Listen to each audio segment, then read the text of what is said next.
उन प्रभु वर्तमान शासन में श्री महावीर स्वामी की जन्म कल्याणक महोत्सव की भावना किस प्रकार से तीर्थंकर प्रभु का जन्म कल्याणक महोत्सव व्यक्ति को मनाना चाहिए, क्यों मनाना चाहिए, कब कब मनाना चाहिए।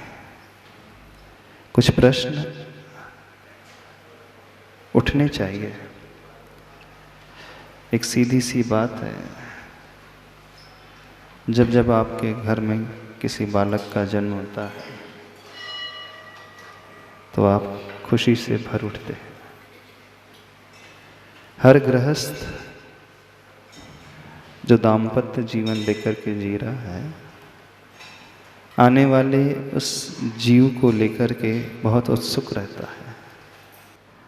अभी वो बालक जो पैदा नहीं हुआ है, यहाँ तक कि जो गर्भ में नहीं आया है, तब भी आपकी प्लानिंग शुरू हो जाती है। विवाह होते ही हो जाती है कि जब घर में कोई वो बालक आएगा तो हम क्या क्या करेंगे, क्या उसे भविष्य में बनाएंगे। सपने देखना हर माँ प्रारंभ कर देती है। हम बात कर रहे थे उस माँ की जो सपने देखती है अपने बच्चे के लिए, अपने संतान के लिए, अपने संतान को बहुत अच्छा बनाना चाहती है। जितनी भी माताएं हैं, हर माता का यह भाव होता है कि वह जीव, वो बालक बहुत अच्छा बने, बाहर से भी अच्छा हो और भीतर से भी अच्छा हो, आचरण से भी अच्छा हो। न केवल अपने लिए जीवन जिए, बल्कि अपने साथ साथ उसके आश्रय जो भी रहने वाले हैं उनके लिए भी बहुत कुछ सोचे। लेकिन ये मोह का परिणाम है। एक माँ वो होती है जो थोड़ा इससे ऊपर उठ जाती है। वह यह सोचती है कि मेरी संतान मात्र अपने परिवार के लिए नहीं जिए, वह थोड़ा सा अपना ब्रॉड माइंड करे, विस्तृत मस्तिष्क को करे और उन लोगों के लिए भी जीवन जिए जो अभावों में जी रहे हैं, परेशान से हैं, दुखी हैं। वैसे ऐसी माताएं बहुत कम होती है। आपने जो भी सपने देखे सिर्फ अपने परिवार तक के सीमित रहे, ऐसे सपने हैं। जितनी माताएं बैठी हैं, आपने नियम से सपने देखे होंगे अपने बच्चे को लेकर के, लेकिन आपकी भावना क्या रही होगी अभी तक? क्या रही होगी कि मेरा पुत्र जो है मेरा भी ध्यान रखे, परिवार के सदस्यों का ध्यान रखे, सबको ध्यान रखे। लेकिन इससे ऊपर बढ़कर के किसी माता ने शायद ही सोचा है। यहाँ बैठी, कटनी में बैठी वाली माता है ऐसी? हाँ, जब इतनी संकीर्ण बुद्धि रहेगी ना, तो मान करके चलना आपकी संतान ज़्यादा कुछ नहीं कर पाएगी भविष्य में। दूसरों के लिए तो छोड़ दो, वो अपने लिए भी कुछ नहीं कर पाएगी, अपने परिवार के लिए भी कुछ नहीं कर पाएगी, क्योंकि आपने बहुत संकीर्ण सोच बना ली है। लेकिन दुनिया में कुछ माताएं ऐसी भी होती हैं जो ये सोचती हैं कि मेरी संतान कैसी संतान हो, जो अपने साथ दूसरों को भी आगे बढ़ाए। जब वो माँ ऐसा सोचती है, तब कहीं जाकर के उसकी कोख से विद्याधर जैसे बालक का जन्म होता है। तब कहीं जाकर के उसकी कोख से महावीर जैसा जीव उतर करके आता है। जब जब व्यक्ति अपने तक सीमित रहेगा, वो स्वार्थ कहलाता है, वो आर्त ध्यान कहलाता है। आर्त ध्यान क्या होता है? इष्ट का वियोग नहीं होना चाहिए, मेरा सब कुछ अच्छा होना चाहिए। और जब व्यक्ति अपने से ऊपर उठ कर के पर के लिए थोड़ा भी सोचना शुरू कर देता है, वो धर्म ध्यान कहलाता है। तो अधिकांश माताएं आर्त ध्यान तक सीमित रहती हैं, मोह तक सीमित रहती हैं। अधिकांश पिता सिर्फ इतना ही सोचते हैं। लेकिन कुछ ऐसे भी पिता होते हैं जो सिद्धार्थ की भांति होते हैं, मल्लप्पा की भांति होते हैं। वह सिर्फ अपने परिवार तक सीमित नहीं रहते हैं, जनता के लिए, अभावों में जीने वालों के लिए, दुखियों के लिए भी सोचने वाले होते हैं। कितनी माताएं चाहती हैं कि उनकी कोख से आचार्य श्री जैसा जीव कोई जन्म ले? थोड़ा पूछ तो ले। हाँ, ऐसा जीव जन्म ले जैसे जो आचार्य श्री की भांति संसार का कल्याण करे। चाहते हो? नहीं चाहते। अच्छा, कितनी माताएं ये चाहती हैं कि मैं तीर्थंकर की माँ बन जाऊं? हाँ, तीर्थंकर की माँ बन जाऊंगा।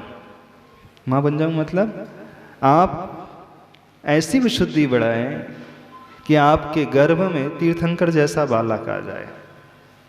सोचा भी है कभी आपने? नहीं सोचा। वो माता त्रिशला क्या उसके एक ही भव का परिणाम है? नहीं, भवो भवों में उस जीव ने भावना भाई होगी, तब कहीं जाकर के किसी भव में महावीर जैसा जीव उतर करके आया। यानी अच्छी माँ बनने के लिए, अच्छा पिता बनने के लिए, अच्छा इंसान बनने के लिए व्यक्ति को स्वार्थ से ऊपर उठना बहुत जरूरी है, और ऐसी भावना भाना बहुत जरूरी है। और ऐसी भावना भाओगे, जगत कल्याण की भावना भाओगे, तो नियम से मानना आपका कल्याण तो अपने आप ही हो जाएगा। हमेशा हर व्यक्ति अपने लिए प्रभु से मांगता है, शांति धारा करता है अपने लिए करता है, याचना करता है अपने लिए करता है। एक बार तो दुनिया के लिए मांग करके देखो, अपने लिए कभी मांगने की जरूरत नहीं पड़ेगी। एक बार संसार के लिए मांग करके तो देखो, भगवान से मांगो, मांगना बुरा नहीं होता। हम कह रहे हैं मांग लेना, आकांक्षा रख लेना बुरा नहीं होता है, लेकिन आकांक्षा कौन सी होना चाहिए? प्रभु, मैं आज तक हर भाव में बड़ा स्वार्थी रहा है, जब जब तेरी पूजा की है सिर्फ अपने लिए, अपने परिवार के लिए की, बच्चों के लिए की है। लेकिन मैं अपनी अब दृष्टि को बदल रहा हूँ, बदल रही हूँ। अब मैं इस दृष्टि को लेकर के आता हूँ कि मांग रहा हूँ, लेकिन सबके लिए मांग रहा हूँ, संसार के लिए मांग रहा हूँ। और ऐसा ध्यान सबसे विशेष, बड़ा महान धर्म ध्यान माना जाता है। और इस ध्यान को भाने वाला, इस भावना को भाने वाला जीव जो है ना, भविष्य में तीर्थंकर की पदवी को पाने वाला होता है, तीर्थंकर जैसी पुण्यशाली प्रकृति को बांधने वाला होता है। तीर्थंकर तो बहुत महान होते हैं, उनके माध्यम से कईयों का कल्याण हो जाता है, लेकिन वो उस भाव में होता है। उससे पूर्व वो क्या करते हैं अपने साथ, उससे पूर्व वो माँ क्या करती है अपने साथ, कौन सी भावना भाने वाली होती है, वो पिता कौन सी भावना भाने वाले होते हैं, मुख्य तो वो है, और सारा उसी का खेल है। बिल्कुल इस बात को मान करके चलना। आज तक का जीवन प्राय सभी लोगों का बहुत सीमित रहा है, चार दीवार तक उलझ करके रहा है, इससे ज़्यादा उलझ कर आगे नहीं बढ़ा है। और जब हम इस प्रकार के संकीर्ण बुद्धि वाले सीमित दायरे को लेकर के जीने वाले होंगे,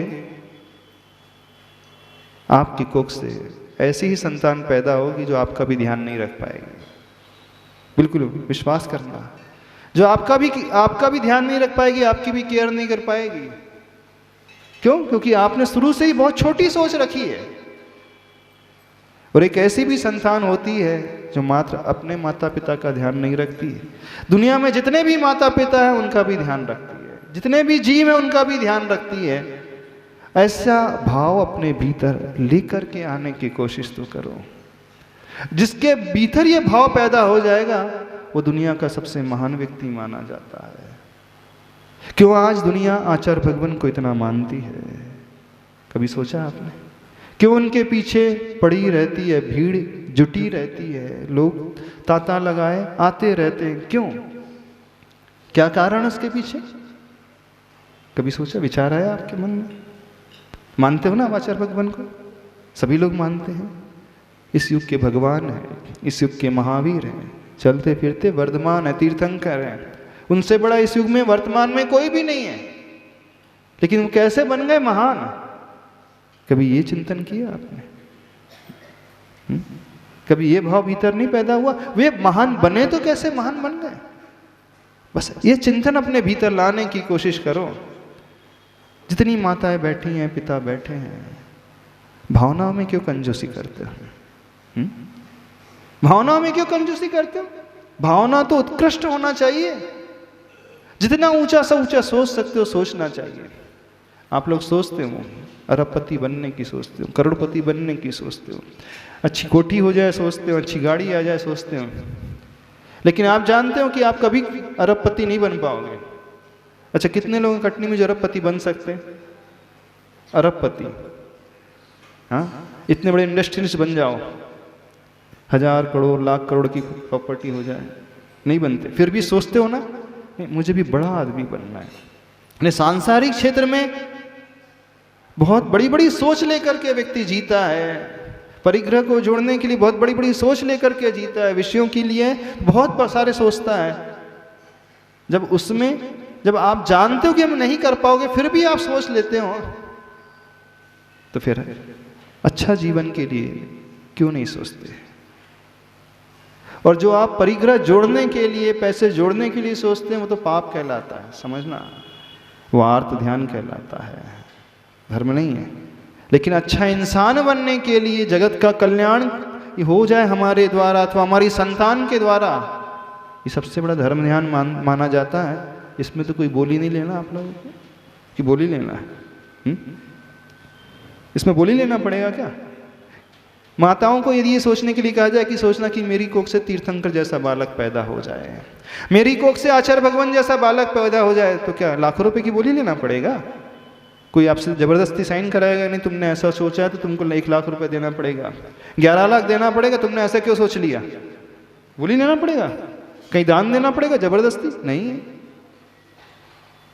बिना द्रव्य खर्च किए, बिना कुछ किए हुए ऐसी भावना जो भाता है वही भव्य जीव माना जाता है, निकट भव्य जीव माना जाता है। अपना तो कल्याण कर ही लेगा, साथ में न जाने कितनों का कल्याण उस जीव के द्वारा हो जाता है। और शायद आप लोग ना अपना कल्याण करना चाह रहे हो और ना ही अन्यों का, तभी तो संकीर्ण बुद्धि लेकर के जी रहे हैं। आज हम एक विषय दे रहे हैं, सोचना क्यों आचार्य भगवान इतने महान बने, क्यों वो तीर्थंकर महावीर त्रिशला की कोख में ही आए, आप जैसी माता की कोख में क्यों नहीं आए? आप भी तो माँ हो, नहीं हो माँ? इतनी सारी बैठी है महिला वर्ग, प्राय सभी माँ बनी होंगी अपने जीवन काल में, माँ हो ना? आपने ये क्यों नहीं सोचा कि हमारी कोख में ऐसा जीव क्यों नहीं आया? आप कहो कि हमारे जीव तो चौथे काल की बात थी, अभी तो हम पंचम काल में रह रहे हैं, ऐसा माहौल है। तो आचार्य विद्यासागर जी पंचम काल के, चौथे काल के? कौन से काल के आचार्य विद्यासागर जी बताइए? हाँ, उनकी माँ चौथे काल की, पंचम काल की है? पंचम काल की। तो उस माँ ने क्या भावना भाई होगी? उस पिता ने कौन सी भावना भाई होगी अपने जीवन में? कभी प्रभु के पास आओ ना, तो ऐसी भी भावना भाया करो, प्रभु के दर्शन किया करो तो ऐसी भी भावना भाया करो। गुरु के दर्शन करना ना, आचार्य भगवान के दर्शन करने जाओ तो ऐसी भावना भाना भीतर से।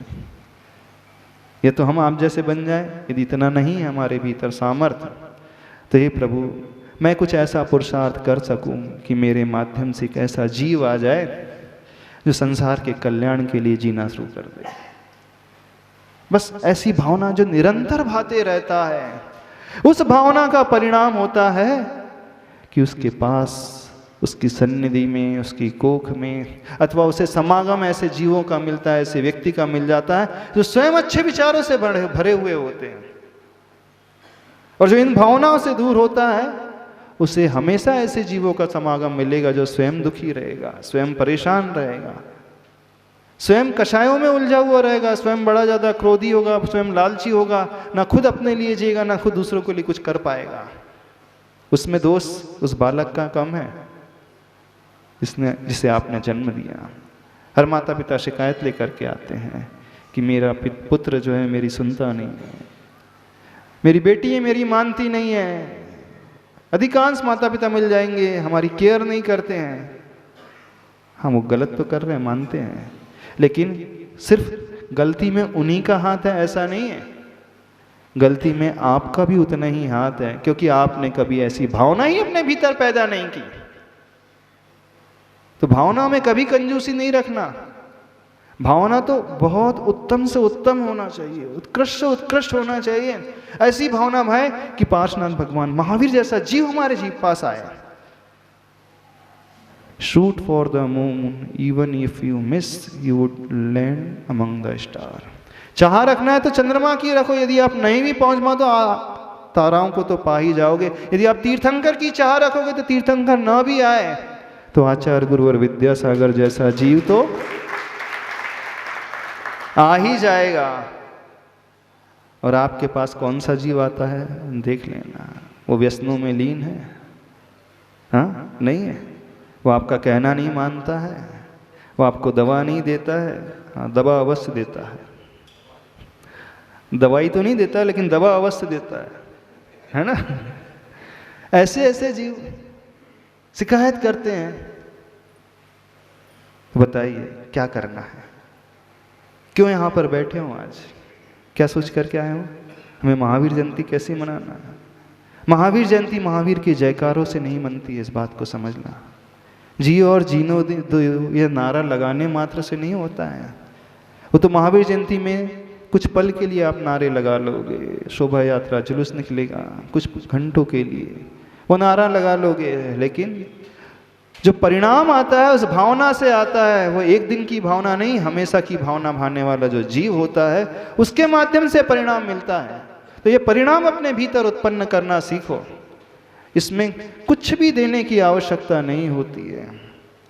सोचना वो जीव कैसा पुण्यशाली, पुण्यशाली नहीं वो पुरुषार्थशाली रहा है, और पुरुषार्थ का परिणाम है कि इस भाव में वो पुण्य लेकर के आया है। जितने भी जीव हैं, जितने भी महान आत्माएं हैं जो एक एक भाव में अपना कल्याण कर जाती हैं, चाहे वो सौधर्मेंद्र हो चाहे वो उसकी सची हो, दोनों ही जीवी इतनी ही महान आत्मा है, वो भी अगले भाव में आकर के मनुष्य बन करके मुनि दीक्षा लेकर के उसी भाव में कल्याण कर जाते हैं। कौन सा ऐसा जीव है आखिर वो सौधर्मेंद्र बन जाता है? कैसे वो स्त्री है, स्त्री होते हुए भी सौधर्म से बड़ी हो जाती है। सची जो है सौधर्म की इंद्राणी सौधर्मेंद्र से बड़ी होती है। किस सेंस में बड़ी होती है? सौधर्मेंद्र तो बहुत बाद में 2 सागर की आयु व्यतीत करके फिर मोक्ष जाता है, और उसकी जो इंद्राणी है सची मात्र 5 पल्ले में ही आयु पूरी करके मनुष्य बन करके मुनि दीक्षा लेकर के मोक्ष चली जाती है। यानी स्त्री पर्याय में होकर के भी सबसे उत्कृष्ट यदि कोई पर्याय मानी जाती है स्त्रियों में, जानना, या तो तीर्थंकर की माँ जो होती है, क्योंकि वह भी 169 जो महापुरुष होते हैं, माता और पिता दोनों ही जो होते हैं, माता पिता तीर्थंकर के 169 महापुरुषों में आते हैं, और वो नियम से मोक्ष जाने वाले होते हैं। पिता भी 1-2 भाव में चले जाएंगे और माता भी नियम से जाने वाली है। और जो सौधर्म इंद्र, सौधर्म की सची, वो भी बहुत निकट भव है, वो तो अगले भाव में ही मोक्ष जाने वाले होते हैं। एक पात्र और आता है कुबेर, वो भी एक भवावतारी होता है। यानी जितने पात्रों की हम बात कर रहे हैं, जितने जीवों की हम बात कर रहे हैं, वे सारे के सारे पात्र कौन से पात्र कहलाते हैं? बहुत शीघ्र एक ही भाव में मोक्ष चले आते हैं, और मात्र वो अपना ही कल्याण नहीं करते हैं, न जाने कितने जीवों का कल्याण कर जाते हैं। जो भी उनके निकट आएगा, जो उनकी सन्निधि में आ जाएगा, जो उनके औरा में आ जाएगा, आवामंडल के निकट में आ जाएगा, वो उनसे प्रभावित हुए बिना नहीं रहेगा, उसका भी कल्याण हो जाएगा। जैसे हम आचार्य भगवान के पास जाते हैं, दर्शन करते हैं, चरण स्पर्श कर लेते हैं, अथवा उनका आशीर्वाद मिल जाता है। क्रूर से क्रूर इंसान भी कुछ नियम लेकर के आ जाता है, अपनी बुराइयों को छोड़ करके आ जाता है। आचार्य भगवान कुछ नहीं कहते, लेकिन उसके परिणाम आचार्य भगवान के दर्शन करते ही अपने आप निर्मल होने लगते हैं, शुद्ध होने लगते हैं। क्यों? आचार्य भगवान के दूर से ही दर्शन मिल जाए, उनकी दृष्टि पड़ जाए, तो कितनी प्रसन्नता होती है। ऐसा लगता है कि सब कुछ मिल गया, और आचार्य भगवान का हाथ उठ जाए तो, हाँ, आशीर्वाद का हाथ उठ जाए तो और मान लो आचार्य भगवान पीछे ही रख दिया सिर पे, तो आपको नवदा भक्ति से आहार दान देने का लाभ मिल जाए तो देखना, आप कुछ कर नहीं रहे ना, आचार्य भगवान कुछ कह रहे हैं। सिर्फ आप क्या कर रहे हैं, उनके इर्द गिर्द बने हुए हैं, निकट बने हुए हैं, यानी उनके ऑरा के इर्द गिर्द रहने का इतना परिणाम होता है, उनके आभा मंडल का इतना परिणाम होता है कि व्यक्ति का अंतरंग अपने आप ही बदलने लगता है। जो अशुभ भाव में वो दूर होने लगते हैं, पाप की भी जो परिणति आदि होती हैं, पाप के भाव भी आते हैं, वो छूटने लगते हैं। तो ये महान व्यक्तियों की निशानी होती है, ये उनकी साधना का परिणाम होता है, उनकी तपस्या का ये प्रताप होता है कि तपस्या तो वो करते हैं, उपवास वो करते हैं, विहार वो करते हैं, सामायिक वो कर रहे हैं, ध्यान वो लगा रहे हैं, प्रत्याख्यान प्रतिक्रमण वो कर रहे हैं, उपदेश वे दे रहे हैं, और लाभ हमें हो रहा है। सारी मेहनत वो कर रहे हैं और परिणाम हमें मिल रहा है, फल हमें मिल रहा है। तो कुछ ऐसे व्यक्तित्व होते हैं जो अपने लिए करते तो अपने लिए, लेकिन करते अपने लिए करते होते हुए भी अपने आप ऑटोमेटिकली जो उनके पास आ जाएगा वह अपने आप बदलता चला जाएगा, उसके भाव बदलते चले जाएंगे। ये कुछ ऐसे महान व्यक्तित्व की निशानियां होती हैं। तो जितने नामों को हमने गिनाया ये बहुत महानता की श्रेणी में आने वाले नाम हैं, ये सामान्य व्यक्ति नहीं होते हैं, बहुत बहुत भवो की भावना भाने वाले जीव होते हैं। चाहे वो सौधर्मिंद्र हो, पूर्व भव में नियम से वो मुनि रहता है, और छोटा मोटा मुनि महाराज नहीं रहते, वे बहुत महान मुनिराज, निर्दोष आचरण, निर्दोष चर्या करने वाले, निर्दोष व्रतों का पालन करने वाले, ऐसी भावनाओं से, वैराग्य आदि की भावना से जो भरे हुए मुनिराज रहते हैं, जगत कल्याण की भावना से भरे हुए मुनिराज रहते हैं, वह जीव जाकर के सौधर्म के पद को पाता है, वही जीव जाकर के तीर्थंकर के पद को पाता है, और स्त्री पर्याय में रहते हुए भी वही जीव जाकर के सची के पद को पाती है। और जब माँ बनने की बात आती है तो वही जीव तीर्थंकर की माँ बनती है। आप माँ बने हो, अभी किसकी माँ बने हो? तीतर की। क्या तीतर की के लिए माँ की आवश्यकता नहीं होती, वो तो सम्मूर्छन जीव होता है। कीड़े मकोड़े जितने भी होते हैं 4 इंद्री तक, वे सारे के सारे बिना माता पिता के पैदा हो जाते हैं, सम्मूर्छन होते हैं। लेकिन संगी पंचेंद्री मनुष्य को जो गर्भज होता है उसके लिए माता पिता की आवश्यकता होती है। तो जितनी माताएं बैठी हैं, पिता बैठे हैं, क्या आप कह सकते हो स्वाभिमान से भर कर के कि हमने ऐसे संतान को पैदा किया है जो हमसे भी आगे बढ़ कर के कार्य करने वाला है। ठीक है, तीर्थंकर ना बने, ठीक है, आचार्य भगवान जैसा ना बने, लेकिन हमसे आगे बढ़ कर के काम करने वाला, हर क्षेत्र में हमसे सवाया हो। एक होते सिंगई और एक होते सवाई सिंगई, मीन्स 25% एक्स्ट्रा जहाँ हो जाता है उसके लिए सवा लगता है ना, सवा मतलब एक्स्ट्रा 25%। कितने माता पिता जो कह सकते हैं कि उनकी संतान उनसे सवाई है? बताओ, थोड़ा सा हम देखना चाहते हैं। अभी तो तीर्थंकर की बात नहीं कर रहे, अब तो सामान्य बात कर रहे हैं। जो आप कह सको कि नहीं, मेरा बेटा जो है मुझसे भी आगे बढ़ करके है।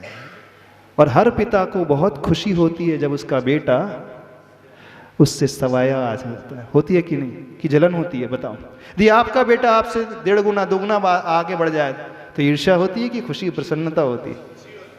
क्यों प्रसन्न कुमार जी, क्या होता? ईर्ष्या होती है कि प्रसन्नता होती? क्या होता बताओ? हर पिता को, हर माँ को बहुत खुशी होती है जब उसकी संतान उससे भी बढ़कर के कार्य करने लगे, चाहे वो कर्म क्षेत्र हो, व्यापार क्षेत्र हो, सामाजिक क्षेत्र हो, नैतिक क्षेत्र हो, धार्मिक क्षेत्र हो, किसी भी क्षेत्र की बात हो, हर क्षेत्र में यदि वो उससे आगे बढ़ जाए तो उसके आनंद का तो पार ही नहीं रहता। उसे लगता है कि मुझे दुनिया की सबसे बड़ी निधि मिल गई, यही तो मैं चाह रहा था। यही तो चाहते हैं ना पिता, और क्या चाहता है पिता की? और कौन सी भावना रहती है? इससे ज्यादा और कोई भावना नहीं रहती पिता की, कि बस जो कुछ मैंने किया है आखिर उसी के लिए तो कर रहा हूं। तो यहाँ कितने माता पिता हैं जो फख्र से कह सकते हैं कि उनकी संतान उनसे बढ़कर के? थोड़ा हम देखना चाहते हैं। हाँ, नजर ही नहीं आ रहा, 1 आध 2 बिरले से। हाँ, कितने पुत्र हैं जो ये कह सकते हैं कि हमने अपने पिता को बहुत कुछ दिया है, अपनी माँ को बहुत कुछ दिया है, हाँ, कि सिर्फ लिया है। वैसे हर पुत्र अपने माता पिता को देता है, कुछ खुशियाँ देते हैं, कुछ गम देते हैं, है ना। कुछ हंसी देते हैं, कुछ आंसू देते हैं। हर व्यक्ति देता है, हर पुत्र देता है, नहीं देता? वो जो स्वार्थी संतान होती है वो सिर्फ अपने माँ बाप से लेना जानती है, लेना ही जानती है ना, देना नहीं जानती है ना। तो कितने बेटे हैं, कितनी बेटियां हैं जो कह सकते हैं कि हमने अपनी माँ की आंखों में आंसू नहीं, ऐसी खुशियां दी हैं, ऐसी खुशियां दी हैं कि वो जब मेरे बारे में सोचेगी तो गर्व से कह सके कि मेरी ऐसी संतान है जो हमेशा मुझे खुशी देना जानता है, मेरे लिए कुछ भी करने को तत्पर है, मेरे लिए जी जान लगाने के लिए तत्पर है। सही संतान वो मानी जाती है। नहीं है तो अपने लिए तो हर कोई जी लेता है, पशु भी जी लेते अपने लिए, नहीं जी लेते। पेट ही भरने की बात है तो पशु भी अपना पेट भर लेते हैं, कोई बड़ी बात नहीं पेट भरने में। जीवन चलाने में कोई बड़ी बात नहीं होती, रास्ते का भिखारी भी जीवन चला लेता है, जी लेता है, वो भी अपनी आयु जितनी होती है। टैक्सी ड्राइवर जो होता है, रिक्शा चलाने वाला जो हमाल होता है ना, आप क्या नौकरी करता है, 100 रुपये 200 रुपये 250 300 रुपये रोज कमाता, वो भी गुजर बसर कर लेता है, भूखा नहीं मरता। वो मरता जो 200 रुपये कमा रहा है रोज का, वो भी पेट अपना तो भर लेता है, बच्चों को भी पाल लेता है। लेकिन जब बात खुशी देने की होती है तो हम उस जीवन की बात नहीं कर रहे हैं जो पेट के लिए जीता है, उस जीवन की बात करने की नहीं कर रहे हैं जो गुजर बसर के लिए जी रहा है। हम बात कर रहे हैं उस संतान की, उस व्यक्ति की जो देना जानता है खुशियां को, जो देना जानता है खुशियों को। समझना, जो देना जानता है वही सही संतान होती है, वही सही पुरुष माना जाता है, वही सही माता मानी जाती है, वही सही व्यक्ति माना जाता है कि नहीं उसने सिर्फ लिया ही नहीं है, उसने दिया भी है। और जब हम देते हैं धर्म वहीं से शुरू होता है। समझ रहे हो कि नहीं? जब हम देना जानते हैं वहीं से धर्म शुरू होता है। तो महावीर को क्यों सभी लोग पूज्य मानते हैं? महावीर भगवान ने सिर्फ दिया है जगत के कल्याण के लिए। आचार्य भगवान के आगे भीड़ क्यों है? आचार्य भगवान हमेशा दे रहे हैं, देख लेना। आचार्य भगवान जब कर्नाटक से आए थे कुछ नहीं था उनके पास, खाली हाथ थे, भाषा भी नहीं थी, हिंदी भी नहीं थी। लेकिन आचार्य भगवान ने बुंदेलखंड के लिए क्या क्या दिया है? क्या क्या नहीं दिया ये कहो, दिया नहीं, क्या क्या नहीं दिया ये कहो। सब कुछ दिया आचार्य भगवान ने।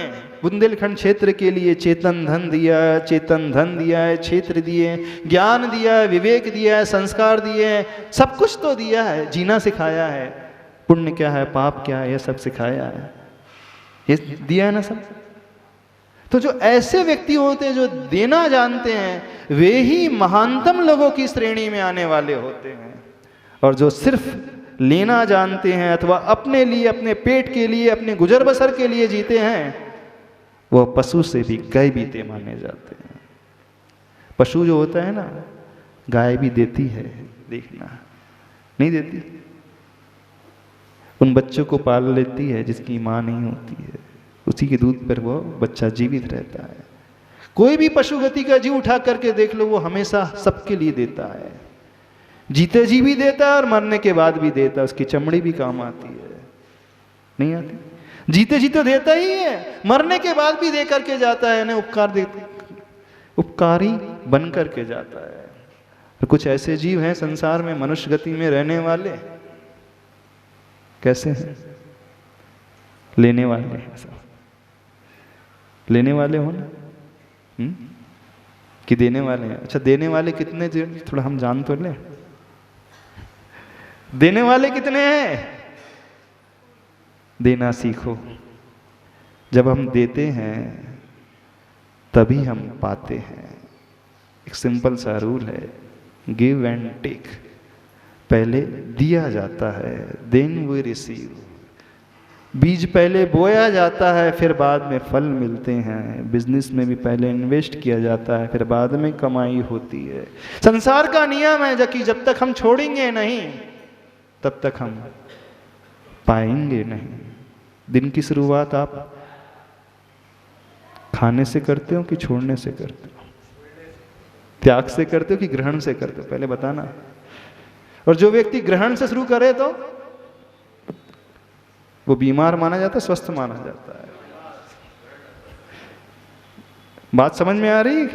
जो स्वस्थ व्यक्ति होता है वो दिन की शुरुआत पहले त्याग करता है, दिन ग्रहण करता है ना।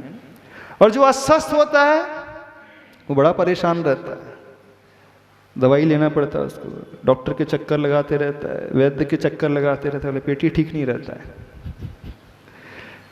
गलत तो नहीं कह रहे? वो अस्वस्थ रहता है और वो खाएगा भी,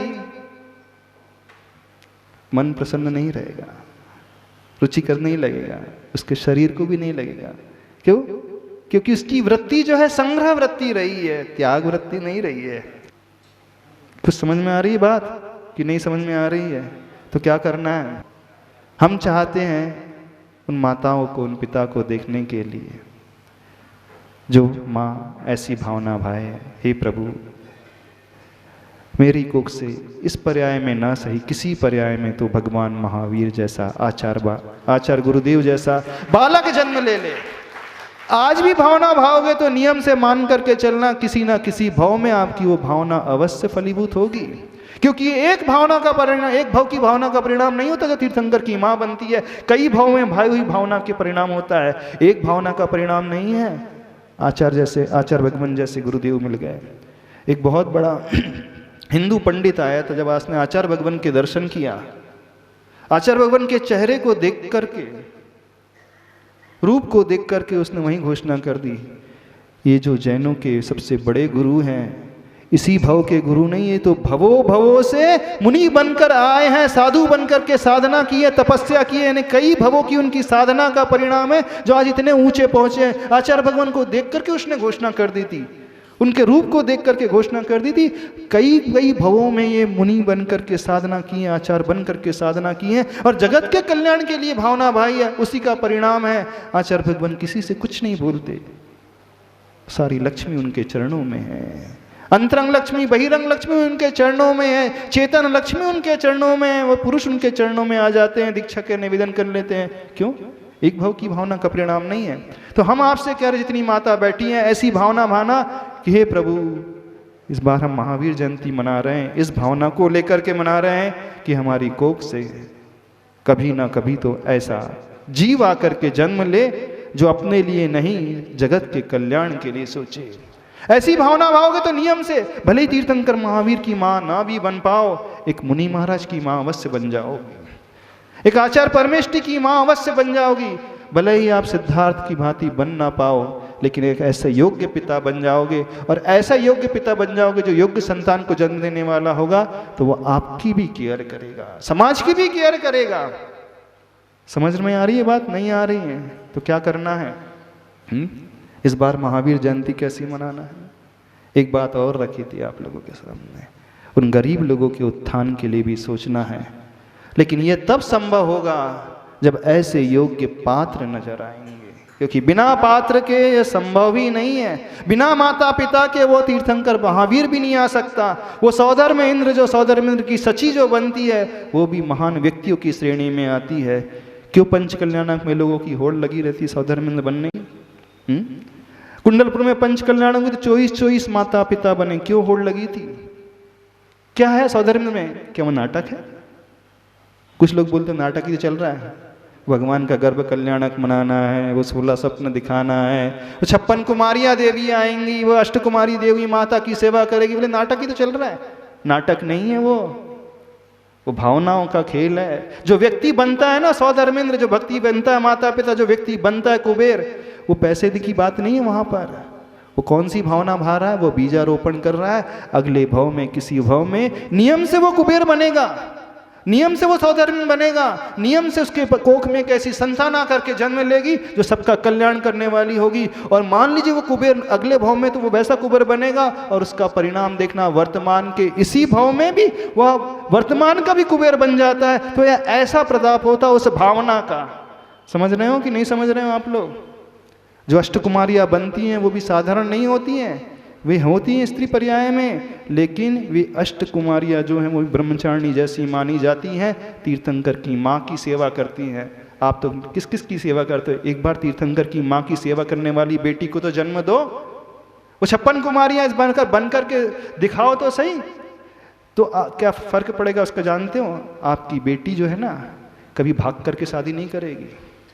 देखना, जो अष्टकुमारी 56 कुमारी बन जाएगी, आपकी बेटी भविष्य में कभी बिगड़ेगी नहीं, कभी गलत काम नहीं करेगी, व्यसन नहीं करेगी, संस्कारित बनी रहेगी। लोगों को लगता है अष्टकुमारी बना दिया तो क्या होता है?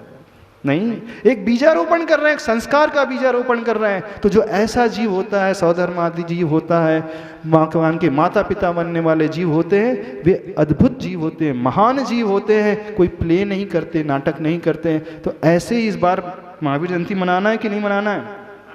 मनाना है कि नहीं? सौधर्मेंद्र बनना है किसी को? सची बनना है? नहीं बनना। महाराज जी आपकी बातें बस अच्छी लगती है, हमको बनना अन्ना नहीं है।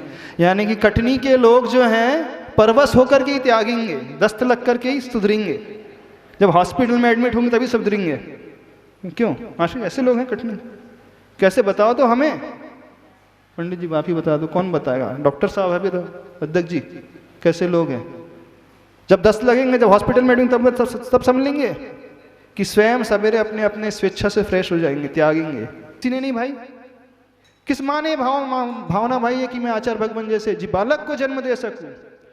किस पुरुष ने भावना भाई है कि मैं भी वो सौधर्म बन सकूं जैसे वो सौधर्म रहता है, स्वर्ग से उतर करके सारी की सारी क्रियाएं करता है, भगवान को गोद में उठा करके उस पांडुक शिला में ले करके जाता है जहां भगवान तीर्थंकर का अभिषेक होता है। किस स्त्री ने भावना भाई होगी कि मैं सौधर्मेंद्र की सची बन करके उस कार्य को कर सकूं? बताइए, किस महावीर जयंती में भावना भाई है आप लोग? भाई तो क्या करना है? करना है पात्र का चुनाव करना, और देखना वो पुण्यशाली जीव ही है, वो बन पाएगा। बात अमीर की नहीं है, बात बोली की नहीं है, बात पैसे की नहीं है, बात किसकी है यहाँ पर? उस भावना की और पुण्य की बात है। तो जो पुण्यशाली होगा, देखना कोई सामान्य व्यक्ति भी निकल करके आएगा, बड़े बड़े बैठे रह जाएंगे, वे सोचते रह जाएंगे, बोले क्या करना है?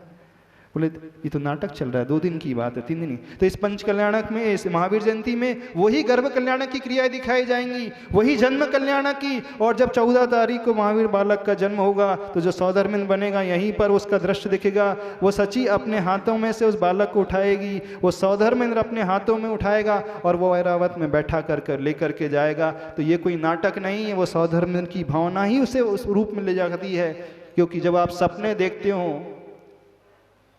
और सपने में आप बिल्कुल अपने आप को वैसे ही महसूस करते हो कि नहीं? यदि आप सपना देख रहे हैं अग्नि लग गई है तो एकदम से हार्ट बीट आपकी बढ़ जाएगी, हार्ट बीट बढ़ जाएगी, एकदम डर सा लगना, एकदम से व्यक्ति उठ जाता है।